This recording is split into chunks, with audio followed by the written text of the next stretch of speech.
헤롯 왕의 죽음 이후에 자녀들이 분봉왕이 됩니다. 헤롯 안티파스가 세워지고 그는 세례 요한을 잡아들이지요. 이즈음에 예수님께서는 갈릴리에서 사역을 시작을 하십니다. 주님께서 회개하라, 천국이 가까이 왔다. 천국 복음을 말씀하십니다. 천국 복음을 말씀하시면서 예수님께서 제일 먼저 하신 것이 무엇일까요? 세상에 가서 제자를 삼는 것이었습니다. 17절에 보면 이때부터 예수께서 비로소 전파하여 이르시되 회개하라, 천국이 가까이 왔느니라 하시더라. 이후에 예수님은 갈릴리의 해변에 나가셔서 사람을 찾아요. 제자를 찾고 제자를 세웁니다. 예수님은 먼저 시스템을 만들지도 않았습니다. 다른 조건들을 예수님께서 세우는데 그곳에 초점을 두지 않았습니다. 기존에 있던 시스템을 개혁한다고 그것과 싸우느라 시간을 낭비하지도 않았습니다. 그때 바리새인들을 중심으로 세워졌던 모든 것들이 개혁의 대상이었습니다. 그런데 예수님께서는 하나님 나라 복음을 전하고 하나님 나라를 세우시려고 했던 것입니다. 그러했기 때문에 그것도 필요했지만 그곳에 시간을 낭비하고 그것이 우선이 될 수 없었습니다. 그래서 예수님은 천국 복음을 말씀하신 후에 제일 먼저 하신 것이 세상에 가서 제자를 삼는 것이었습니다. 베드로와 안드레를 갈릴리 해변에서 제자로 삼습니다. 갈릴리는 갈릴리 바다가 있어서 갈릴리 바다를 중심으로 살아가는 사람들이 많이 있었습니다. 그곳에서 먹고 사는 거예요. 일상이 그곳을 중심으로 세워지는 곳이었습니다. 예수님은 그곳을 향해 가신 것입니다. 그리고 부르신 거죠. 처음 제자를 삼으실 때 예수님께서는 제자의 삶을 분명하게 말씀하시면서 베드로와 안드레를 부르셨습니다. 내가 너희를 제자로 삼을 것인데 너희는 사람을 낚는 어부가 되라. 예수님의 제자로서 무엇을 위해서 살아야 하는지, 어느 방향을 보고 가야 하는지 예수님은 시작부터 분명하게 말씀하신 것입니다. 너희도 나와 같이 세상에서 제자를 삼는 삶을 살라는 거죠. 이것을 위해서 내가 너희를 불렀다.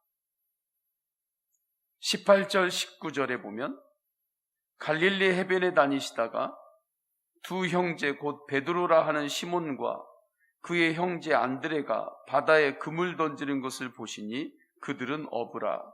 말씀하시되 나를 따라오라. 내가 너희를 사람을 낚는 어부가 되게 하리라 하시니 라고 말씀하십니다.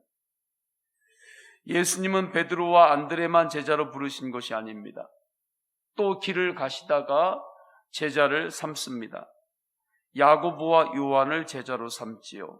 21절 거기서 더 가시다가 다른 두 형제 곧 세베대 아들 야고보와 그의 형제 요한이 그의 아버지 세베대와 함께 배에서 그물 깁는 것을 보시고 부르시니.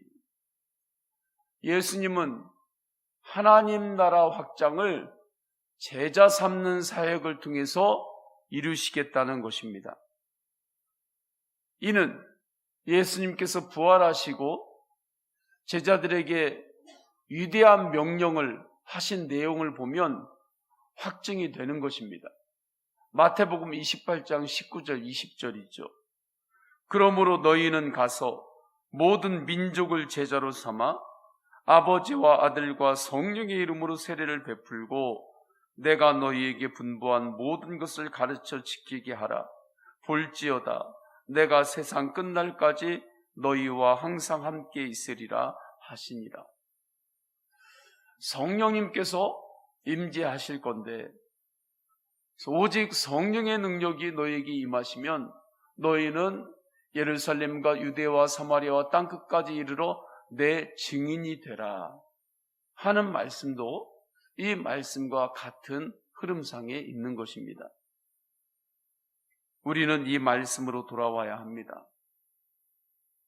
우리 교회, 한국교회는 이 말씀으로 돌아와야 하는 거예요. 말씀에서 다시 시작해야 할 때입니다. 말씀에서 다시 주님의 길을 찾고 나아가야 할 때입니다. 말씀에서 새롭게 시작해야 할 때입니다. 우리 서원교회도 이 말씀에서 다시 마지막 때에 힘을 내어야 할 때입니다. 목회자들은 성도들을 주님의 제자를 삼는 제자로 세우도록 훈련해야 하는 거죠. 그것을 위해서 기도하고 모든 주의 백성들이, 그리스도인들이 한 번 사는 인생, 내 인생의 방향을 잃어버리지 않도록 끊임없이 복음을 전해야 하는 것입니다. 이것이 목회자에게 주신 사명이죠. 그러니까 목회자도 깨어서 성도들이 이 방향을 잃어버리지 않도록, 인생의 방향을 잃어버리지 않도록 그리스도인으로 부름받은 자로서의 내가 무엇을 위해서 살아야 되는지 그걸 모르고 살면 세월을 낭비하는 거잖아요. 그렇게 주님 앞에 설 수 없잖아요. 그래서 끊임없이 복음을 전하는 거죠. 모든 성도들은 이 방향을 분명히 알고 세상에서 제자를 삼는 사역을 해야 하는 것입니다. 한국교회에 큰 흐름이 있었어요. 평신도 운동입니다. 곳곳마다 평신도 운동이 일어나야 된다고 그렇게 말했습니다. 평신도 주일도 세워지고 여러 가지들이 그렇게 일어났습니다. 그런데 평신도 운동의 방향이 조금 비껴가기 시작했습니다. 언제부터인지는 모릅니다. 모든 에너지는 많이 쓰는데 에너지를 세상에서 제자 삼는 쪽에 에너지를 쓰지 않고 다른 쪽에 에너지를 너무 많이 쓰게 되는 것입니다. 이건 한국 교회가 마찬가지입니다. 세상에서 제자 삼는 데 에너지를 집중해야 되는데 그것 말고 다른 곳에 쓰는 에너지들이 너무 많습니다. 필요한 것인데 필요한 것들의 에너지를 조금만 쓰면 되는데 세상에서 제자 삼기 위해서 필요한 주변적인 것, 그곳에 에너지를 너무 많이 써버립니다. 모든 것이 필요하지 않다는 것이 아닙니다. 그런데 모든 것은 세상에서 제자 삼기 위해서 필요한 것인데 그것을 위해서 세워지는 것들인데 그것을 위해서 세워지는 회의고 그것을 위해서 세워지는 임원들이고 그것을 위해서 세워지는 리더들입니다. 그것을 위해서 세워지는 여러 가지 모임들이죠. 그런데 너무 다른 곳에 에너지를 다 써버리는 거예요. 그래서 실제로 세상에서 제자를 삼아야 될 때는 에너지를 다른 데다 다 써가지고 더 이상 거기에 에너지를 쓰지를 못하는 것입니다. 코로나 지나가고 백신이 나오고 치료제 보급되는 거 기다리고 있죠. 무엇을 기다리고 있습니까? 예전으로 돌아가는 것을 기다리고 있습니까? 우리 한국교회가, 우리가 정말 예전으로 그대로 돌아가면 안 되는 것입니다. 정말 안 돼요. 우리 안에서 힘들어도 주님 안에서의 정말 변화가 있어야 됩니다. 세상에서 제자 삼는 그곳을 통해서 하나님의 나라는 확장이 되고 주님께서 천국 복음을 말씀하시고 제일 먼저 하신 것이 이것임을 말씀으로 빨리 돌아와야 하는 거죠. 그리고 이곳에 힘을 기울여야 하는 것입니다. 힘들 겁니다. 우리는 힘들 거예요. 이걸 바꿔내려면. 왜냐하면 좋지 않은 영적 습관들이 이미 우리 안에 형성이 됐기 때문입니다. 좋지 않은 영적 습관들이 우리 한국교회 안에, 심지어 교회의 리더들 가운데, 핵심 리더들 가운데 이 영적 습관이 형성이 돼버렸기 때문에 그래요.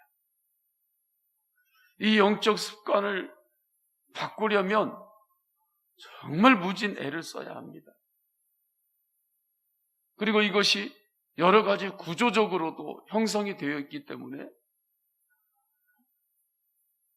정말 영적인 구조 조정을 해야 되는데 이거 정말 힘든 일이에요.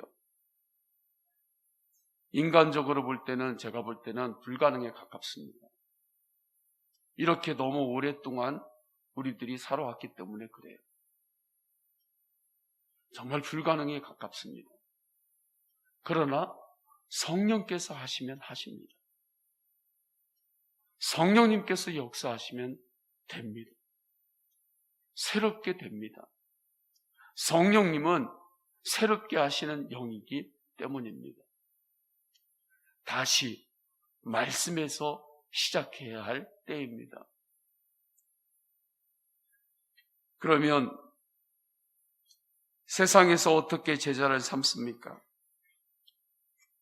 어떻게 예수님의 사람을 세웁니까? 천국 복음을 선포하며 하나님 나라 확장을 위해 행하신 본질적인 사역, 예수님의 사람을 어떻게 세울 수 있습니까?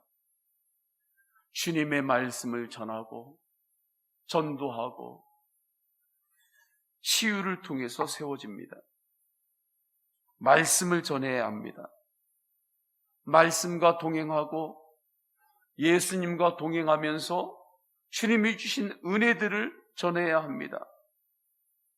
내가 넘어졌을 때가 있었는데 그때 예수님으로 내가 어떻게 일어났는지, 나에게 눈물이 있고 애통함이 있었을 때 예수님으로 어떻게 위로함을 받았는지, 예수님으로 어떻게 감사가 나에게 있게 되었는지, 염려와 근심이 가득할 때 어떻게 그곳에서 예수님으로 소망의 길을 찾을 수 있었는지, 특별히 예수님으로 얻게 된 영생의 기쁨을 전해야 합니다. 천국과 지옥의 복음을 전해야 합니다. 주 안에서 섬김과 나눔으로 전인적인 치유와 회복을 도와야 합니다. 섬김과 나눔을 받는 사람만 치유받을 것 같죠? 그렇지 않습니다. 주님으로 섬기면 주님으로 섬기는 자도 치유를 받습니다. 주님으로 나누면 주님으로 나누는 자도 치유를 받는 것입니다. 기도하며 성령의 역사하심으로 임하게 되는 치유를 구해야 합니다. 삶의 모든 영역에서 예수님과 동행하며 오직 빛이신 예수님을 전해야 합니다. 이것은 영적인 체질을 바꾸는 것이기 때문에 힘든 과정이 필요하다고 했습니다. 체질을 바꾸는 거니까. 우리가 모여서 오늘 무슨 일을 하자 하는 것은 우리가 모여서 좀 일하면 되잖아요. 일하면 그거 할 수 있잖아요. 교회에서 일하려고 하니까 우리 모여서 함께 일하자. 그것하고 다릅니다. 이건 체질을 바꾸는 겁니다. 그래서 교회에 모여서 무슨 일을 하는 것, 무슨 행사를 하는 것, 그것하고는 비교할 수 없을 정도로 힘이 든 것입니다. 그렇지만 힘들어도 주님을 바라보며 해야 합니다. 주님께서 힘 주십니다. 한국교회가 이 도전, 힘들어도 이 과정을 통과해야 합니다. 이 도전은 사람의 힘으로는 못합니다. 하나님이 기뻐하지 않는 영적 습관들이 있기 때문입니다. 그러나 성령의 역사하심으로는 할 수 있습니다. 믿음으로 실험하고 믿음으로 도전하며 갈 수 있습니다. 그래서 더욱 주님을 바라보자는 것입니다. 더욱더 십자가로 통과하고 부활의 복음을 더욱더 붙잡자는 거예요. 우리는 압니다. 이건 주님만이 하실 수 있습니다. 정말 성령님의 은혜만이 이루실 수 있는 것입니다. 그렇기 때문에 우리는 주님께서 하셨습니다라고 고백할 수 없게 되는 것이죠. 그렇게 주님을 바라보며 나아가면 주님께서는 우리의 삶의 모든 영역들을 다스려 주셔서 빛으로 우리를 더욱더 이끄십니다. 주인이시니까, 내 인생의 주님이시니까 더욱더 빛으로 우리를 이끄시는 거예요. 이렇게 예수님께서 베드로를 부르셨고 안드레를 부르셨고 야고보를 부르셨고 요한을 부르셨습니다. 내가 너를 사람 낚는 어부가 되게 하리라. 이곳에서 함께 예배하는 우리가 바로 또 다른 야고보요, 또 다른 요한인 것입니다. 이 말씀에서 다시 시작해야 할 때입니다. 하나님께서 기회를 주시는 것입니다. 지금 코로나로 하나님께서 정말 영적인 기회를 교회에 주시는 거예요. 이렇게까지도 하나님께서 흔드시면서 깨어나라고, 예전으로 돌아가면 안 된다고, 똑같이 그렇게 살면 안 된다고, 이렇게까지 흔들었는데도 또 다시 예전으로 돌아가면 그러면 정말 안 되는 거죠. 그 다음에는 더 센 게 올 수도 있는 거죠. 하나님 아버지 앞에 주님, 말씀에서 다시 시작하겠습니다. 그렇게 기도하시고 나와 우리 교회, 한국교회를 위해서 세상에서 제자 삼는 그것에 분명한 초점을 맞추고 교회가 다시 강력하게 일어나게 하소서. 기도하겠습니다. 다 함께 기도하십니다. 주님 주신 말씀 붙들고 기도하십니다. 또한 성도님들의 개인의 기도 제목 올려드리십니다. 육신연약한 믿음의 가족들이 있습니다. 주님 붙들어 주셔서 치유하여 주옵소서. 강건케 하여 주옵소서. 성도들의 일터와 기업을 주님께서 하나님 나라와 연결되게 하시고 축복하여 주옵소서. 우리 다 함께 동성으로 기도하십니다. 할렐루야. 하나님 아버지, 주님께서 인도하여 주셔서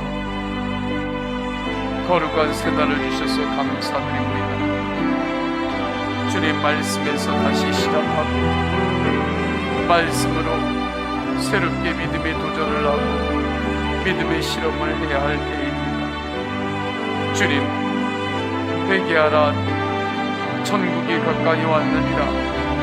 천국 복음을 말씀하십니다. 하나님 나라 복음을 선포하십니다.